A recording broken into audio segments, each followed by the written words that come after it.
안녕하세요, 여러분. 호호 안쌤입니다. 오늘은 여러분들과 함께 우정에 대해서 알아보도록 하겠습니다. 우정. 유아들에게 우정이란 정말 어려운 개념이죠.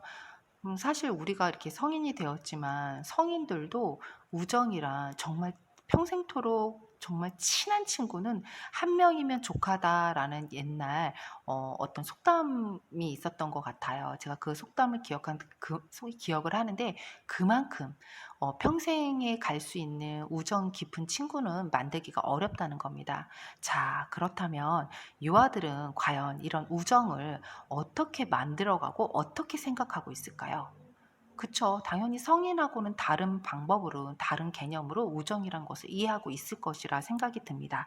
그렇다면 지금부터 우리 우정에 대해서 알아보도록 하겠습니다. 우정이란 것은요, 두세 명의 두세 명의 유아가 신뢰감을 갖는 믿음의 관계입니다. 네. 여러분들은 진짜 우정을 가지고 있는 친구가 몇 명이나 되세요? 네. 그걸 생각해 본다면 그렇게 많지 않죠. 그쵸? 내가 이유 조건 없이 나에게 지금이라도 달려올 수 있는 친구가 그렇게 많지 않아요, 우리는. 그쵸? 그런데 유아들은 이런 우정을 형성하는데 그럼 과연 어떤 개념을 가지고 우정이라고 말할까요? 궁금하네요. 그쵸? 역시 아직 알아보진 않았지만 자기 중심성이 분명히 발현이 될 거라 생각이 됩니다. 어떻게 학자들은 이 우정을 나누었는지 지금부터 함께 알아보도록 하겠습니다. 네, 그러면 먼저 한 명씩 알아보도록 할게요. 먼저 데이몬이라는 학자가 있고요. 그 다음에 셀만이라는 학자가 또 우정에 대해서 이야기를 해두었습니다. 뿐만 아니라 비겔로우라는 학자도 우정에 대해서 이야기를 했습니다. 그리고 우리가 다 아는 코스텔릭은 한 일이 진짜 많죠. 코스텔릭도 이야기를 해두었네요. 먼저 데이몬은요. 우정은 이런 거라고 그랬어요. 단상 위의 공이다. 이렇게 외우면 좀 쉬울 것 같아요. 단상 위의 공이다. 그래서 이렇게 제가 단계를 좀 구분을 해 놓아 볼게요. 나중엔 헷갈리지 않도록. 먼저 첫 번째 단계에서는 특성이요. 두 가지가 나옵니다. 우정은 단시간만 유지돼요. 오래 유지되지 않아요. 우정이란 게. 왜냐하면 아이들은 생각하는 거, 감정, 정서 이런 것들이 즉흥적이잖아요. 즉흥적이고 굉장히 유지 기간이 짧단 말이죠. 그러다 보니까 여기에 우정에서도 역시 단시간만 우정이라고 아이들은 느껴요. 두 번째 특성은 뭐냐 하면 우리 밥상 있잖아요. 밥상이 비었어요. 없어요. 그래서 빈 상으로 외우면 됩니다. 빈 상. 뭐냐면 빈번한 상호작용. 즉 빈번한 작용이 있을 때만 유아들은 영유아기 때 우정이라고 생각한다는 거예요. 네, 신기하죠. 근데 사실 유아들을 보면 그렇잖아요. 상호작용이 많으면, 그러니까 말을 많이 하고 이야기를 많이 주고받으면 그게 친구라고 생각한다는 거예요. 데이몬이 관찰했을 때는요. 단시간 동안 그것도. 그래서 여기는 상호 호혜적인 단계, 그 다음에 공유, 유지하기 단계예요. 그런데 상호 호혜적인 것은 너가 나랑 놀아주면 나도 너랑 놀아줄게. 나를 중심적으로 먼저 너가 나랑 놀아주면 나도 놀아줄게. 너가 나랑 놀아주면 이게 나고 이게 너예요. 너가 나랑 놀아주면 나도 너랑 놀아줄게 라고 하는 개념이고 두 번째 단계인 거고요. 세 번째 단계가 되면 공유하고 유지하기 단계입니다. 비밀을 공유하고 그쵸? 비밀을 공유하고 그런 우정이란 감정이 오래 유지할 수 있도록 좀 유지가 됩니다. 이런 단계요. 아이들은 어디까지 할 수 있을까요? 여기까지밖에 못해요. 여기까지만 기억을 하시면 되겠습니다. 그러나 만약에 시험 문제에서 사례를 써놓고 데이몬이 구분한 우정의 발달 단계에 의해 영유아기 시기에 사례에 나온 특성을 두 가지로 논하라 이러면 이거 하나 이렇게 찾으려고 그러면 틀려요. 어떻게 찾으라고요? 요거 하나, 단시간이라는 거 하나, 빈번한 상호작용에 의해서 우정을 형성하더라 하나라고 생각하면 되겠습니다. 이해되셨죠? 네, 셀만으로 넘어가 볼게요. 셀만도 역시 마찬가지예요. 셀만도 유아기의 특성이 첫 번째는요. 일시적이라고 했어요. 일시적.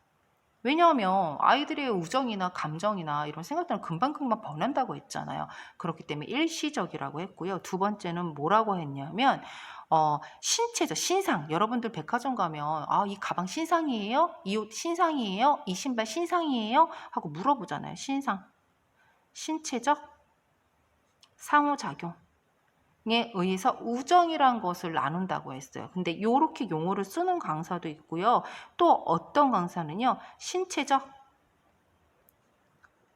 놀이짝 단계라고 하는 강사들도 있고요. 신체적 놀이 그냥 친구 단계, 놀이 단계라고 하는 강사들도 있습니다. 요거는 조금 융통성 있게 내가 외운 방법대로 하시면 되겠어요. 그래서 이 단계는 이렇게 되겠죠. 합쳐버리면 일시적 점 찍고 신체 놀이 짝 단계라든지 일시적 점 찍고 신체적 놀이 친구 단계라든지 일시적 점 찍고 신체적 상호작용 단계라든지 어떤 걸 써도 상관이 없겠습니다. 책에는 전공서에 보면 이 세 가지 용어가 같이 들어가 있기 때문에 어떤 걸로 해도 답은 될 것 같습니다. 여러분들이 편한 방법으로 외우시면 되겠어요. 그 다음 두 번째 단계에서는요. 친구를요. 자신의 욕구 충족 대상자라고 해요.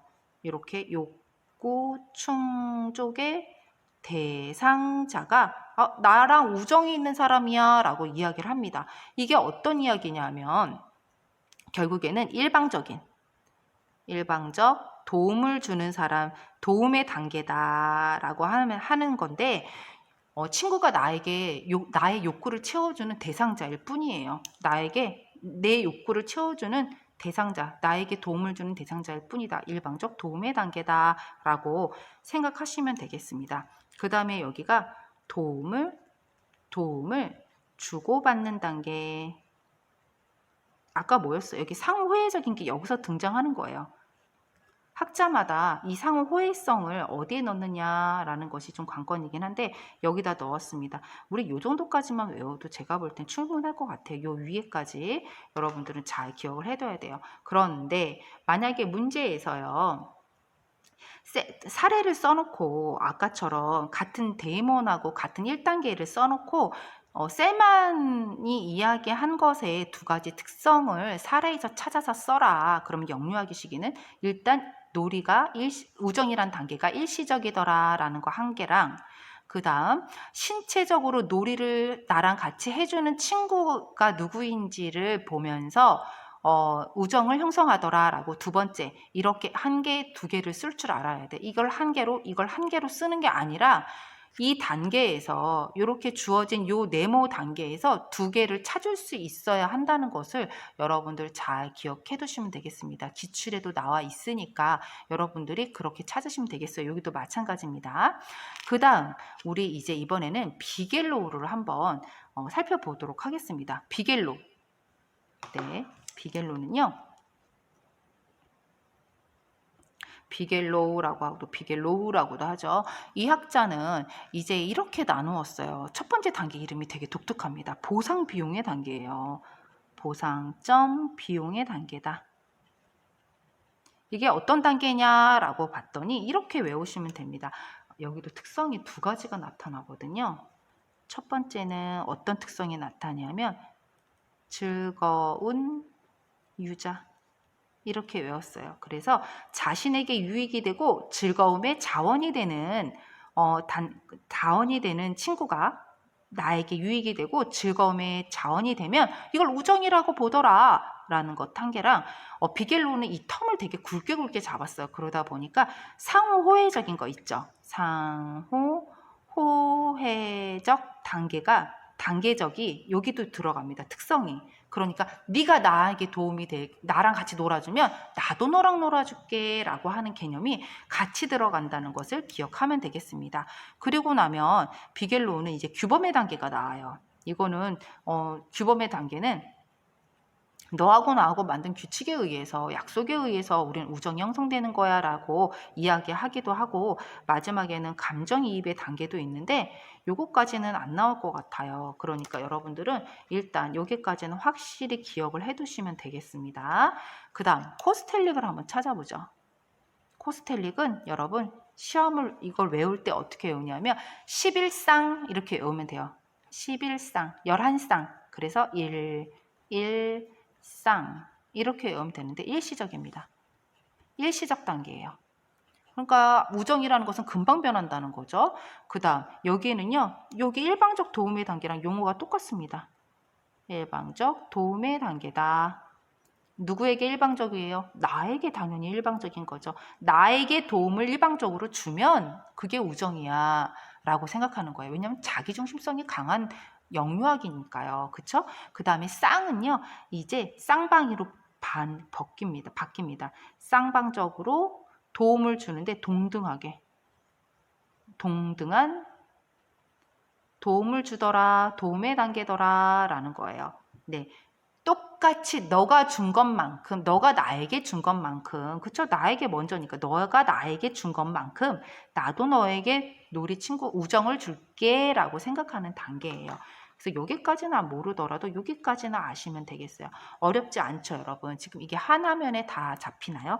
그래서 데이몬 이만큼, 셀만 이만큼, 네, 비겔로우 보상 비용의 단계 두 가지 특성이 있었어요. 대부분 다 두 가지 특성이 있죠. 유아기 시기에 이렇게 두 가지 특성이 들어 있습니다. 일시적 단계도 여기는 이제 따로따로 들어있긴 하지만 일시적 단계를 지나면 일방적 도움의 단계로 접어들더라 라고 하면서 여기까지 이해를 해 두시면 되겠습니다. 그래서 우정은 어렵지 않죠. 잘 생각해 보시고 이 문제가 나오면 문제를 풀어야 되는데 어떻게 풀어야 되는지 제가 설명을 해드렸죠. 데이몬의 영유아기의 특징은 두 가지가 있다는 것. 단시간에 우정이 변하더라. 우정은 빈번한 상호작용에 의해서 우정이 형성되더라 라는 것. 유아기 수준에서는 두 가지가 동시에 나타납니다. 또 일시적 신체적 상호작용의 단계, 이름은 그렇게 부르죠. 일시적 신체적 놀이짝 단계, 일시적 신체적 놀이 친구 단계라고 부르지만 특성은 일시적인 것과 신체적인 놀이짝을 하고 있는데 신체적인 놀이를 하고 있는지 이 두 가지에 따라서 특성이 나타나기 때문에 셀만의 그 유아기의 특성을 써라 이러면 두 가지를 다 쓰면 되겠습니다. 분명히 한 가지만 쓰라고도 나올 수 있겠지만 놀이에서 두 가지 쓰라고 나왔던 기출이 있어요. 그 사례를 보시면서 이렇게 구분을 하시면 될 것 같고요. 비겔로우는 보상비용의 단계라고 이름 명칭이 좀 독특합니다. 즐거운 유자라고 했어요. 나에게 유익이 되고 즐거움의 자원이 되는 게 첫 번째의 특성이었고요. 보상비용의 단계에서 두 번째 특성은요. 상호호혜적이었어요. 네가 나에게 우정을 주면 나에게 우정을 주면 나도 너랑 이렇게 놀아주면서 우정을 줄게 라고 하는 상호회적인 특성이 있었습니다. 코스텔릭은 어떻게 외우라고 했죠? 11쌍. 그래서 11쌍으로 외우면 되는데 일시적 단계, 그러니까 일시적이에요. 놀이가 아주 금방 변한다는 거고요. 두 번째는 일방적 도움의 단계입니다. 누구에게? 나에게죠. 나에게 얼마나 도움을 주는지에 따라서 우정이라는 것은 결정되는 거야 라고 이야기하는 단계예요. 여기까지 잘 기억을 해두시면 되겠습니다. 이것으로써 우리 우정은 모두 마치도록 하겠습니다. 감사합니다.